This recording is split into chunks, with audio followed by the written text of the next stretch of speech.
Hey everybody, Mario here, otherwise known as White Home on the interwebs, and this is kind of an unplanned 52 review. I'm going to make this super quick. Here's what happened.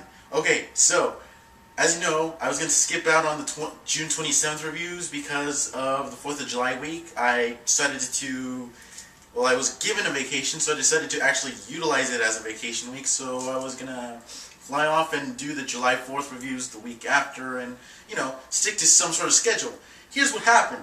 I procrastinated in getting my July 4th pull, and when I went to go get them on this past Saturday, store closed a little bit early on me, so now I have to wait until this week's pull to get my last week's pull, so I figured why the hell wait and be even more behind and just talk a little bit about the June 27th pull that I have. Alright, so I'm going to give you really quick impressions on each and every issue except for one, because I know you guys like when I do the thing that I do with this particular comic series. So, let's get going and go through them in quick succession, yeah?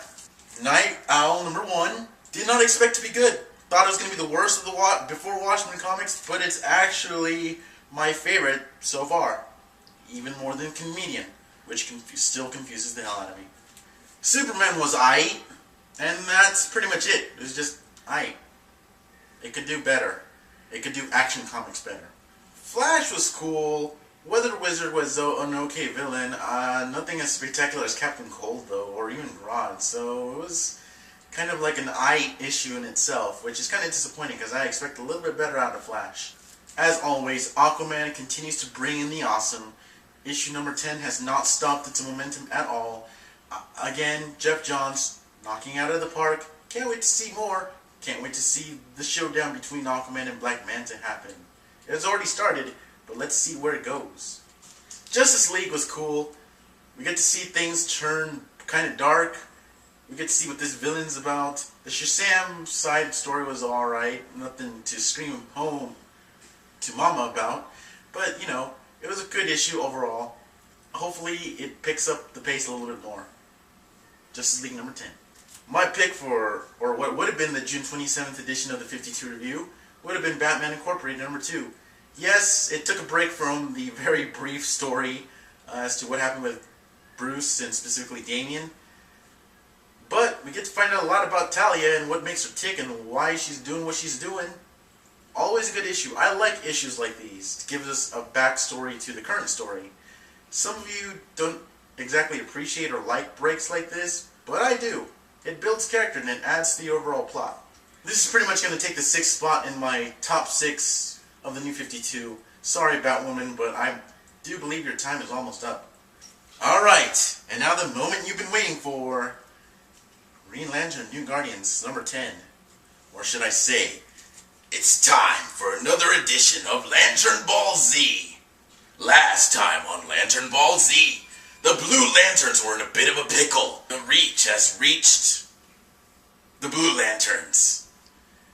And despite their best defenses, despite going all out on their powers of hope, the Lanterns are in a corner.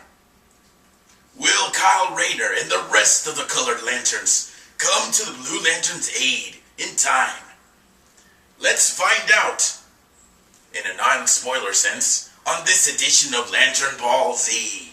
Once again, Tony Bedard gives us an impression that this is epic in scale, but still feels like an average, too good Dragon Ball Z episode.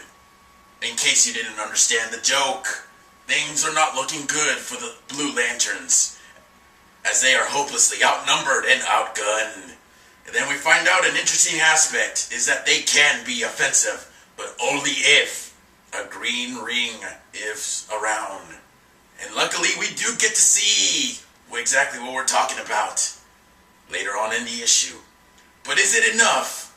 Or is it too little too late? You'll have to read this issue to find out. While it was action-packed and full of power levels of all kinds, especially when Kyle Rayner showed up, and St. Walker's power level blasted up all the way to over 9,000, everyone decided to kick in their logic in this issue, and we realized that the main villain that should have been dealt with at least 3 issues ago is finally going to be dealt with in the next issue. That's right.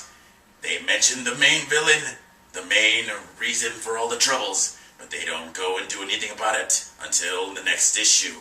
So once again, we're left with kind of a cliffhanger. But it's okay, because between the facts that we find out about the Blue Lanterns, that you may or may not have already known, and the setup to the final showdown, or at least we think it is, we also have that thing that's looming over the heads of all the Lantern series, that the Guardians are in fact still intergalactic space dicks. And we'll find out whether or not their evil Grandmaster scheme comes to fruition. Will the Guardians' evil Grandmaster scheme come to fruition anytime soon? Will it be in this series or in another one of the Lantern series? And as for the Blue Lanterns, can they be saved? Or are we just gonna cry about another Lantern Corps being extinguished? And will they finally deal with the thing that they should have dealt with 3 issues ago? Find out next time on Lantern Ball Z. That always leaves me a little bit sore. But I continue to do it because of you guys. Anyway, hope you enjoyed this really semi-quick edition of the 52 review. I will be a little bit behind. I'm eventually going to get the July 4th pull and review those. And, of course, this week's pull I will cover at some point later on. So, hopefully I won't be too late with those. But, again, we'll see. So, thanks for your patience and your viewership.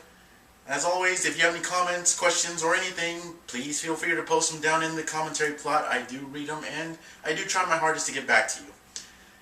Other than that, live nerdcore. White 2, I'm out.